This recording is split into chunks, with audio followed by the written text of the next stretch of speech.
Friends, welcome to DVB star tarot card reading. आज tarot card reading में जिनका birth 6, 15, 24 इन dates को हुआ है और उनके पार्टनर का बर्थ 9, 18, 27 इन डेट्स को हुआ है, तो उनके रिलेशनशिप का पास्ट, प्रेजेंट एंड फ्यूचर देखेंगे। Past, present and future. ठीक है। पास्ट में ये रिलेशनशिप मैसेजेस से शुरू हुआ था, कुछ मैसेजिंग के थ्रू या ट्रैवलिंग के थ्रू आप दोनों मिले हैं। कोई गुड न्यूज़ थी, जहाँ सेलिब्रेशन हो रहा था वहाँ आप मिले होंगे। आपके पर्सन आपसे उम्र में छोटे हैं।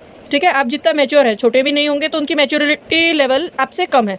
आप ज़्यादा मैच्योर है, आपके पर्सन में उतनी मैच्योरिटी नहीं है। तो पास्ट में तो ये रिलेशनशिप आप जितना आपकी स्टेबिलिटी देख के, आपका केयरिंग नेचर देख के ये रिलेशनशिप शुरू हुआ है। आपके पर्सन में एक होमली वाइब आती थी, एक मैरिज मटेरियल, ऐसी उनको जैसी वाइफ चाहिए वैसे उन्होंने आप में देखा है और इसीलिए उन्होंने आपसे वैसी ही कम्युनिकेशन करके ये रिलेशनशिप की शुरुआत हुई है। सिर्फ मैसेजेस से शुरुआत हुई थी। करंटली आपके पर्सन आपको कुछ ऑफ़र देना चाहते हैं। उनके इमेच्योरिटी की वजह से आपको उनका गुस्सा आता होगा, तो शायद वो कुछ कम्युनिकेट करना चाहते हैं और उनके पास देने को तो बहुत बड़ा कुछ ऑफ़र नहीं है वो, क्योंकि उनमें फाइनेंशियली स्टेबिलिटी नहीं है।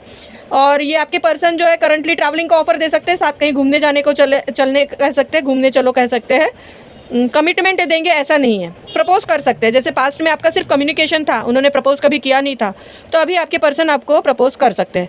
बट आप आपके पर्सन पे ज़्यादा ट्रस्ट नहीं करते, क्योंकि आपके पर्सन ऑन ऑफ करते रहते, कभी रिलेशनशिप में आते, कभी चले जाते हैं, या फिर और किसी के साथ फ्लर्टिंग करते हुए आपने पकड़ा है। इस रिलेशनशिप के फ्यूचर में 7 ऑफ स्वॉर्ड्स आया है। 7 ऑफ स्वॉर्ड्स ये क्या कहता है कि वो कुछ तो भी तो सीक्रेट रखेंगे आपसे, है ना, कुछ छुपा के रख रहे हैं, कोई बातें हैं वो छुपा के रखेंगे, या फिर ये रिलेशनशिप हिडन रहेगा फ्यूचर में। जैसे आप दोनों में एज गैप है, तो ये रिलेशनशिप आगे हिडन आप लोग रख सकते हैं। ठीक है, आगे देखते हैं। एंजल आपको गाइडेंस दे रहे हैं फॉरगिवनेस। यदि आपके पर्सन कुछ सीक्रेट रख रहे हैं तो आपको उनको माफ़ करना पड़ेगा और तब ये रिलेशनशिप आगे जाएगा।